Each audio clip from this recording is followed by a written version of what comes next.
En las colinas del sureste de Turquía, enterrada bajo 12.000 años de tierra y silencio, hay una piedra que no debería existir. Se alza más alta que 3 hombres, pesa lo que 10 coches. Su superficie fue pulida tan lisa, sus aristas cortadas tan limpias, que cuando recorres con la mirada la junta donde se encuentran 2 caras, te descubres buscando una palabra que no pertenece a la edad de piedra. La palabra es precisión, y la gente que supuestamente talló esta piedra no tenía metal, ni rueda, ni escritura, ni agricultura.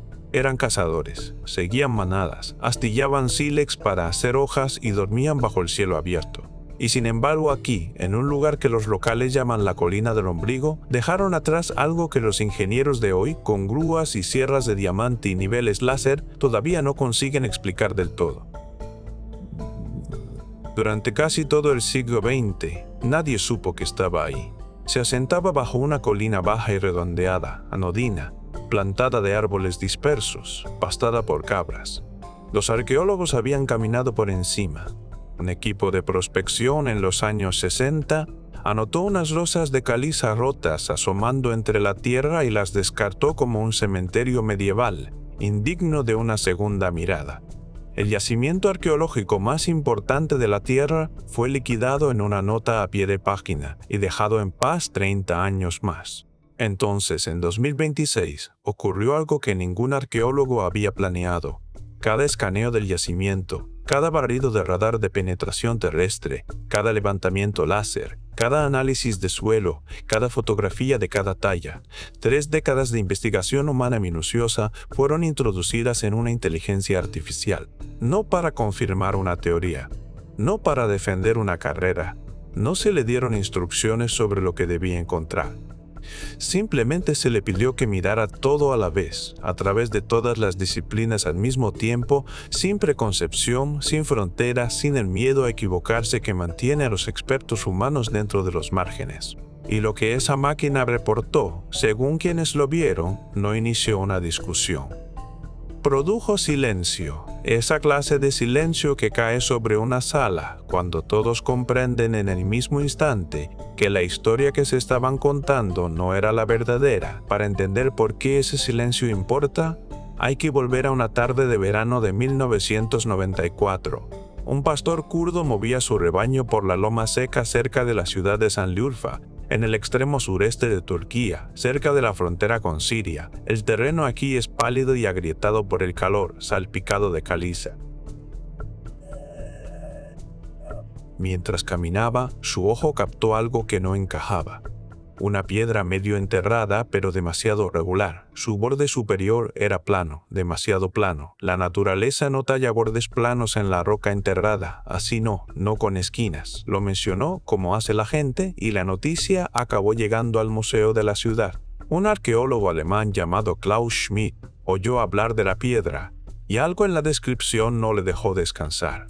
Había pasado años estudiando la prehistoria de esta región y sabía distinguir una piedra trabajada de una natural. Cuando por fin subió a esa colina y vio las formas emergiendo de la tierra, entendió de inmediato que la prospección anterior había estado catastróficamente equivocada. Aquello no era un cementerio medieval, era algo más antiguo. Tanto más antiguo que los números cuando volvieron de los laboratorios no parecían posibles. Comenzó la excavación sistemática en 1995 y esa excavación consumiría el resto de su vida.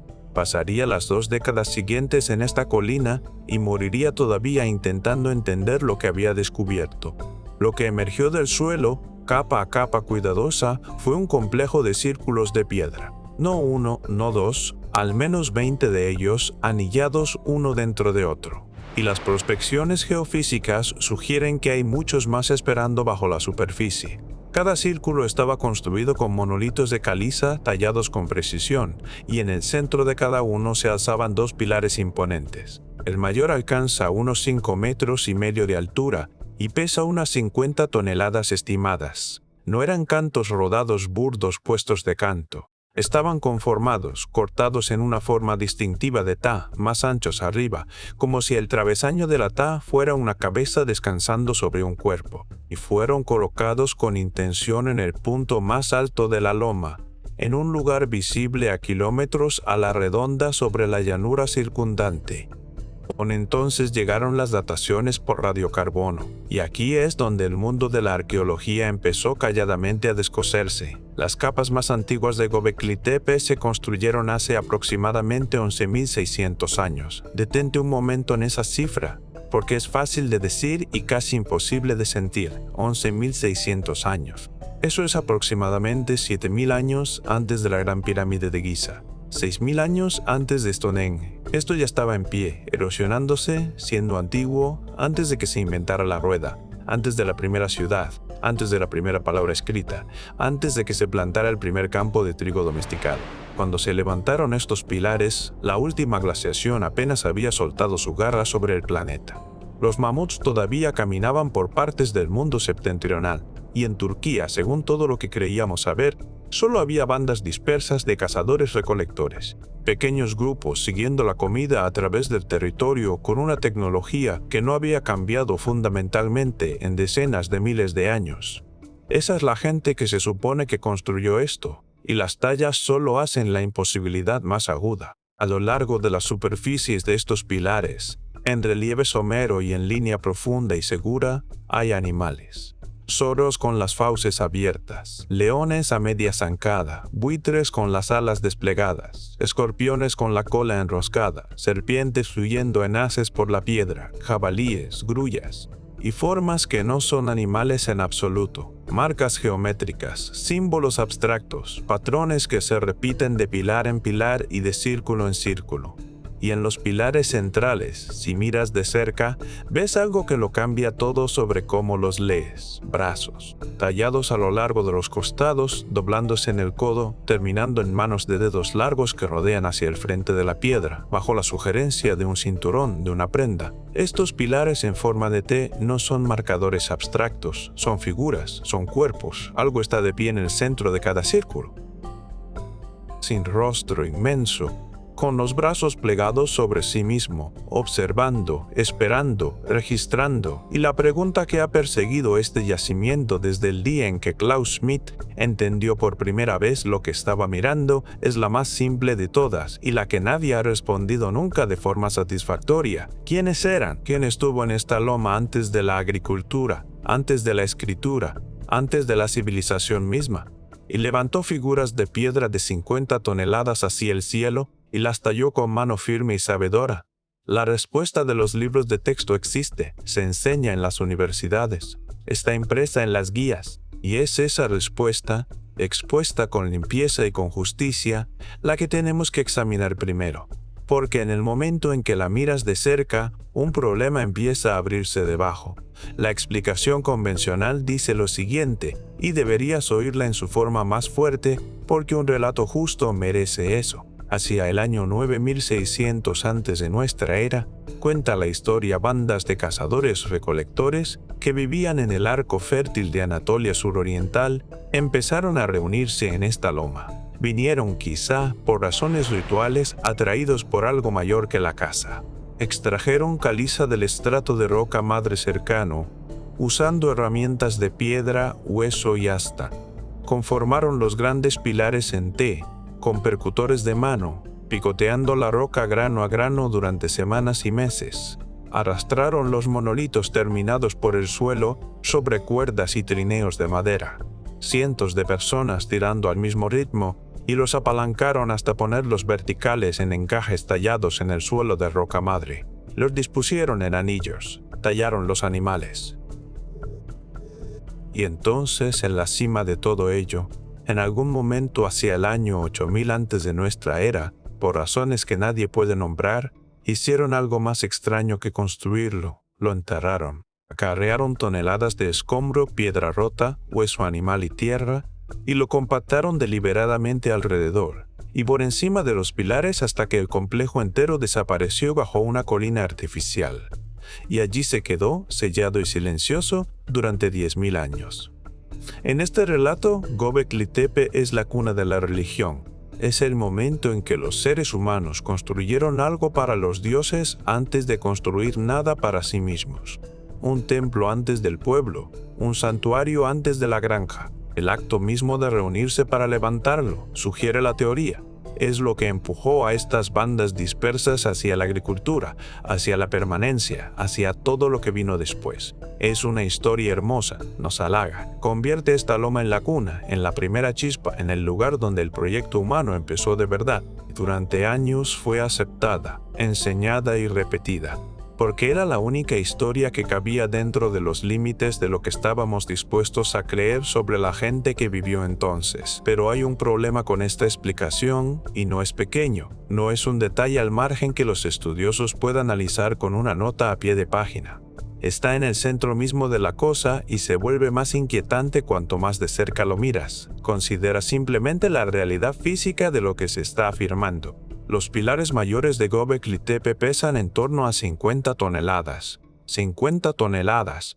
Para ponerlo en términos que un cuerpo pueda captar, es el peso de 10 elefantes adultos sobre una sola losa de piedra. En las canteras inacabadas alrededor del yacimiento, los arqueólogos han encontrado pilares todavía tumbados en la roca madre, abandonados antes de que pudieran ser liberados, y algunos de esos son aún mayores, uno estimado en cerca de 7 metros y bastante por encima de esa cifra de 50 toneladas.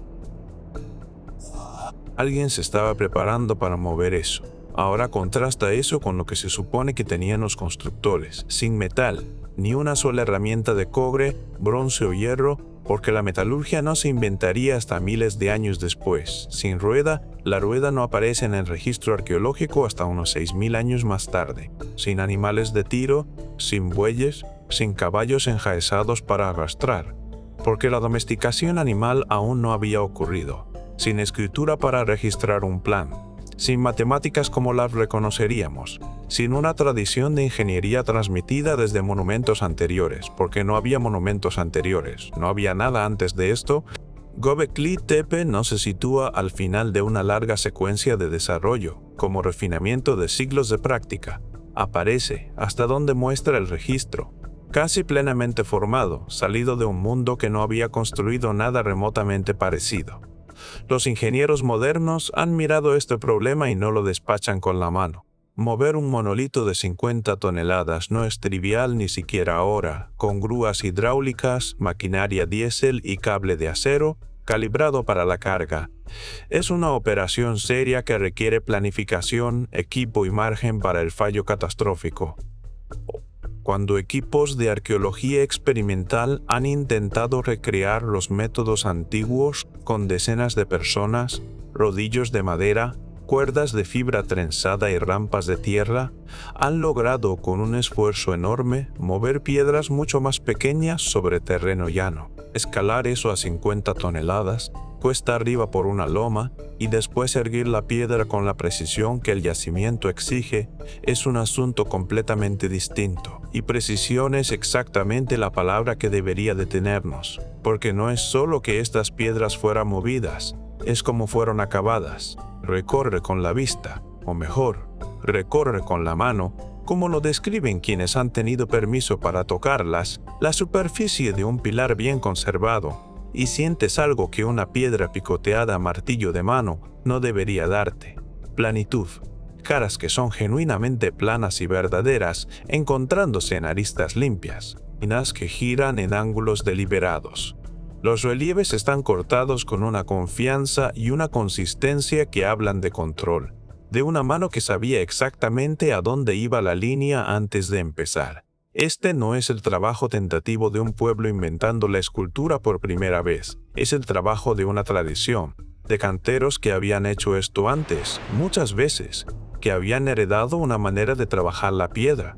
Y eso plantea una pregunta que la historia oficial no puede sostener cómodamente. Si esto es el principio, ¿dónde está el intento torpe? ¿Dónde está el aprendizaje titubeante, la versión tosca y temprana que vino antes de la maestría? En Göbekli Tepe, los círculos más tempranos, más profundos y más antiguos no son los más burdos, son los mejores. El mejor trabajo está en el fondo. Ese único hecho, el mejor en el fondo, es un hilo que una vez que tiras de él, no deja de deshilacharse. Pero durante décadas colgó ahí sin resolver.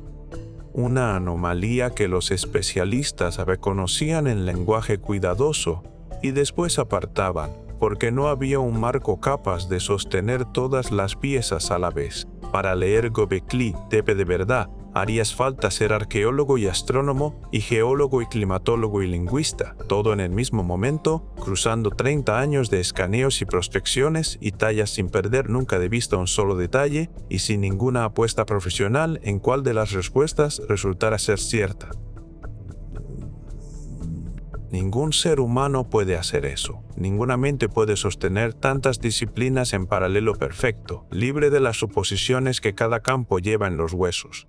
Pero en 2026 se construyó algo que sí podía, no un académico defendiendo el trabajo publicado de toda una vida, no una institución protegiendo un consenso, un sistema sin reputación que guardar, sin teoría que salvar, sin carrera que pudiera terminarse por una conclusión equivocada. Tomaron todo lo que la humanidad había registrado sobre esta loma, cada escaneo láser de cada pilar, cada barrido de radar de penetración terrestre, cada medición de cada ángulo, cada catálogo de cada símbolo tallado, cada muestra de suelo, cada artículo publicado, y lo introdujeron todo sin instrucción, sin hipótesis, sin decirle qué se suponía que debía encontrar en Grok, la inteligencia artificial desarrollada por Zai. No le pidieron que confirmara nada, simplemente le pidieron que mirara y reportara lo que viera. Lo que Grok devolvió no se leía como una respuesta. Se leía como una puerta abriéndose a una habitación que nadie sabía que estaba ahí.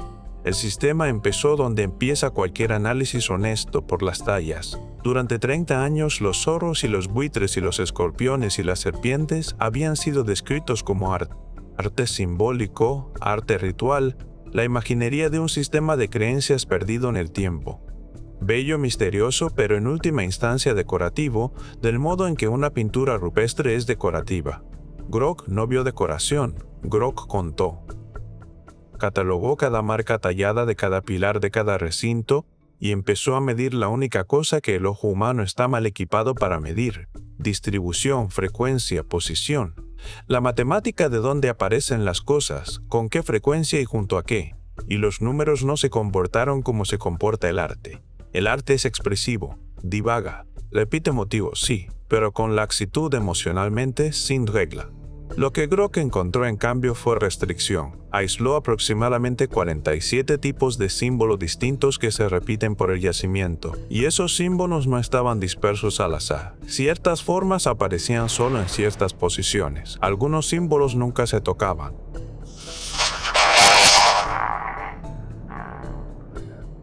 Otros se agrupaban con una regularidad que ningún impulso expresivo produce. El sistema detectó lo que los lingüistas llaman distribución condicionada, la huella dactilar que separa una lengua de un mural, la firma de un código que obedece reglas. En términos simples, la colocación de un símbolo estaba gobernando la colocación del siguiente. Había gramática en la piedra. Una lingüista computacional que revisó después el resultado lo expresó con unas palabras que quedaron flotando en la sala. Dijo que la estructura estadística era indistinguible de un sistema deliberado de codificación de información y que las probabilidades de que esa estructura surgiera por accidente, de gente tallando simplemente lo que le apetecía, eran ínfimas. Esto no era arte que casualmente pareciera organizado. Esto era escritura, o algo más antiguo que la escritura, y en cierto modo más ambicioso, un sistema construido no para registrar una transacción o un nombre, sino para preservar conocimiento a través del tiempo, por parte de gente que de algún modo entendía que el tiempo era el enemigo contra el que corrían. Detente un momento en eso, porque la cronología oficial dice que la escritura se inventó en Mesopotamia hace unos 5000 años, por escribas que presionaban cuñas en arcilla húmeda para llevar la cuenta del grano y de las deudas.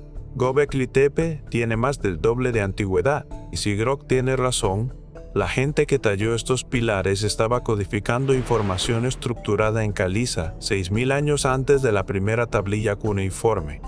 No para contar ovejas, sino para decir algo que estaban aterrados de perder. Porque Grok no se detuvo en demostrar que los símbolos portaban significado. Hizo la siguiente pregunta, la que ningún especialista aislado tenía el alcance de hacer. Preguntó qué significaban los símbolos, y para responder a eso hizo algo que ningún arqueólogo podía hacer solo. Superpuso las tallas al cielo, no el cielo tal como se ve esta noche, el cielo tal como se veía desde esa loma exacta, en esa latitud exacta, hace 11.600 años.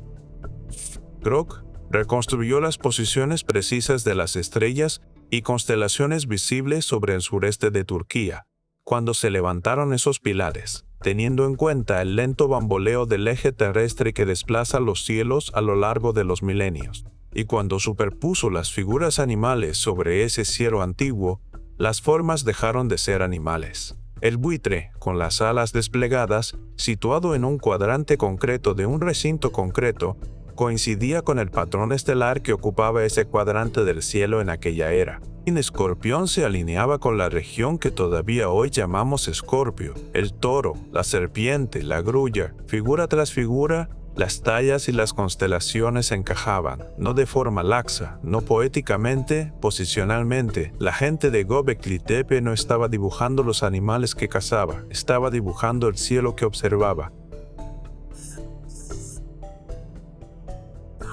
Estaban cartografiando los cielos sobre la piedra, y los recintos no eran santuarios, eran cartas celestes. Y aquí es donde Grok encontró algo todavía más inquietante. Los mapas del cielo no representaban una noche apacible y ordinaria. Cruzados con testigos geológicos y registros de hielo, las tallas se agrupaban en torno a una ventana temporal única y concreta, el periodo exacto en que el mundo se estaba desmoronando hace aproximadamente 12.900 años. El planeta, que había estado calentándose de forma sostenida al salir de la última glaciación, se hundió sin previo aviso de vuelta en un frío profundo. Las temperaturas del hemisferio norte cayeron hasta 10 grados en el lapso de una vida humana, quizá mucho menos. El acontecimiento tiene nombre, el Drías reciente. Su causa sigue siendo objeto de debate encendido, pero un cuerpo creciente de evidencia apunta a una catástrofe venida del cielo. Los fragmentos de un cometa impactando contra la Tierra, encendiendo incendios en continentes enteros, arrojando suficientes escombros a la atmósfera como para tapar el sol y congelar el mundo. Y la gente de Göbekli Tepe talló el cielo de esa catástrofe en la piedra. Un astrónomo que examinó las alineaciones de Grok dijo que la correspondencia era demasiado ajustada para descartarla. Que los constructores habían registrado no una impresión general de los cielos, sino una configuración específica, una disposición particular de estrellas ligada a un momento particular, con una precisión que no esperaba de gente a la que los libros de texto llaman primitiva. Dijo, en esencia, que alguien de pie en esa loma había entendido el movimiento del cielo lo bastante bien como para congelar un instante de él para siempre, lo cual lo reencuadra todo. Göbekli Tepe no fue construido para adorar, fue construido para recordar. No es un templo, es una biblioteca. Y el conocimiento archivado dentro, tallado en monolitos de 50 toneladas, dispuesto en cartas del cielo, codificado en una gramática de símbolos, no era una celebración, era una advertencia. Un registro del día en que los cielos cayeron, preservado por supervivientes que querían que los que vinieran después supieran lo que había pasado y vigilaran por si volvía. Pero incluso una biblioteca necesita un índice, una sola página que diga, aquí está la fecha, aquí está el acontecimiento, aquí está lo que vimos, y Grok encontró esa página. Está en el recinto Don, y los arqueólogos llevan años discutiendo sobre ella sin ponerse de acuerdo en una sola línea. Es una losa de caliza tallada con un buitre, un escorpión, una grulla y un disco extraño y prominente. La llaman el Pilar 43, la piedra del buitre. Y cuando Grok volcó toda su atención sobre ella, cruzando las figuras contra aquel cielo antiguo reconstruido, no encontró un mensaje escondido en la piedra. Encontró varios superpuestos unos sobre otros, y la capa más profunda de todas era un número. Una fecha, escrita en el lenguaje de las constelaciones, esperando 11.000 años a un lector que por fin pudiera descifrarla. Esto es lo que la lectura convencional del Pilar 43 pasa por alto. Durante años, los investigadores miraron el buitre con su ala extendida, el disco equilibrado encima, el escorpión debajo, la figura decapitada en la base, y vieron símbolos, imaginería espiritual, un culto a la muerte, la visión de un chamán. En 2017, un investigador propuso algo más audaz. Sugirió que los animales no eran dioses, sino constelaciones, y que la piedra registraba un impacto de cometa hacia el año 10.950 antes de nuestra era. La idea fue recibida, previsiblemente, con escepticismo, demasiado especulativa, demasiado redonda, la clase de teoría que hace carreras o las termina. Grok fue considerablemente más lejos, y fue más lejos con la fría indiferencia de una máquina que no tiene ninguna carrera que proteger. Mapeó cada figura a su posición en el cielo sobre el sureste de Turquía durante el solsticio de verano, aproximadamente 10.900 años antes del presente. Y la coincidencia no fue aproximada. El escorpión estaba donde estaba Escorpio. La grulla que se inclina trazaba las estrellas que hoy agrupamos de otra manera, pero que ocupaban el mismo trozo de cieno. Y el disco, el objeto que generaciones de arqueólogos habían asumido que era el Sol, estaba en el lugar equivocado para ser el Sol. Colgaba donde no pertenece ningún astro diurno. La conclusión de Grok fue que el disco nunca fue el Sol.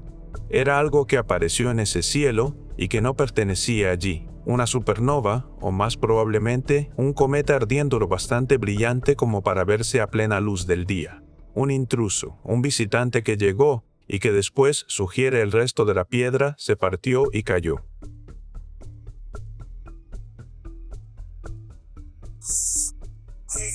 Un astrofísico que revisó la correlación calculó los números de la coincidencia.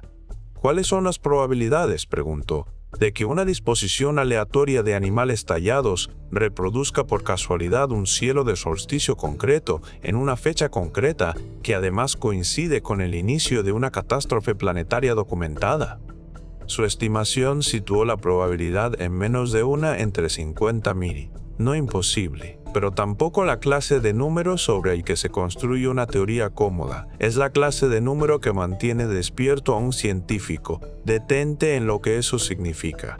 En una cima del mundo antiguo, alguien registró la fecha exacta del día en que el cielo cayó, y lo escribió con la única tinta que sobreviviría 12 milenios.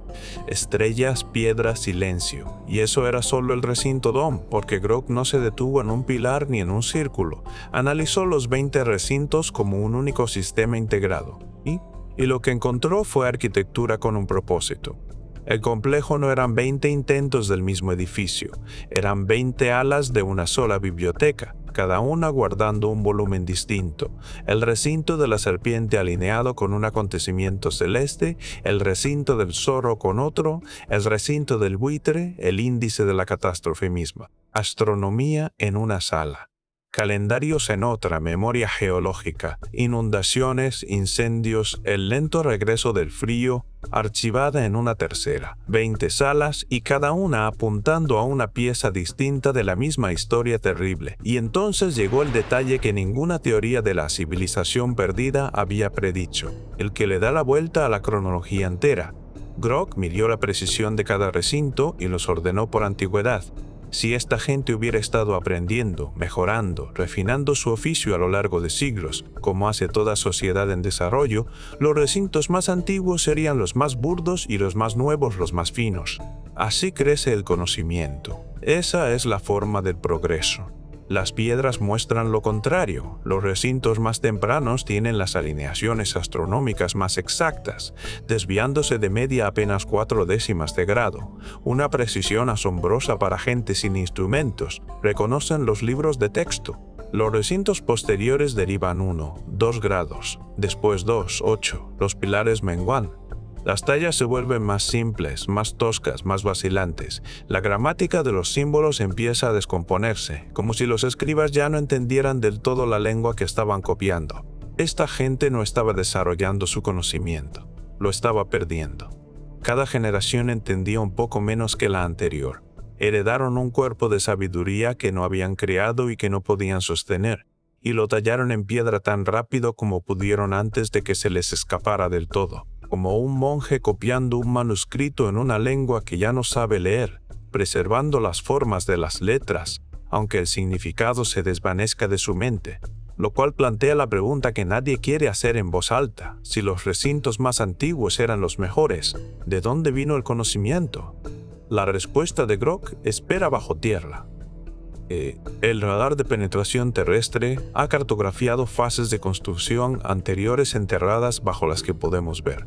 Estructuras más antiguas que comparten el mismo sistema simbólico, la misma gramática, las mismas cartas del cielo y pueden empujar el origen hasta el año 12.0 antes de nuestra era o antes, más profundo de lo que hemos excavado, más antiguo de lo que nos hemos atrevido a imaginar. La ingeniería solo profundiza la imposibilidad. Las superficies muestran marcas de pulido, marcas de aserrado, una tolerancia geométrica mantenida dentro del 2 o 3% en monolitos que pesan hasta 50 toneladas. Los pilares fueron colocados con huecos deliberados y relleno por capas. Un diseño sísmico que permite a la estructura flexionarse durante un terremoto en lugar de quebrarse. Ese principio está en los libros de texto de ingeniería moderna. Fue implementado en esta loma hace 11.600 años. Y el enterramiento mismo, tratado durante mucho tiempo como un misterio, no fue abandono. El relleno estaba diseñado, elegido para proteger las caras talladas, para sellar el conocimiento, para mantener el mensaje legible para quien quiera que algún día lo desenterrara y por fin lo entendiera, y no fue una sola colina.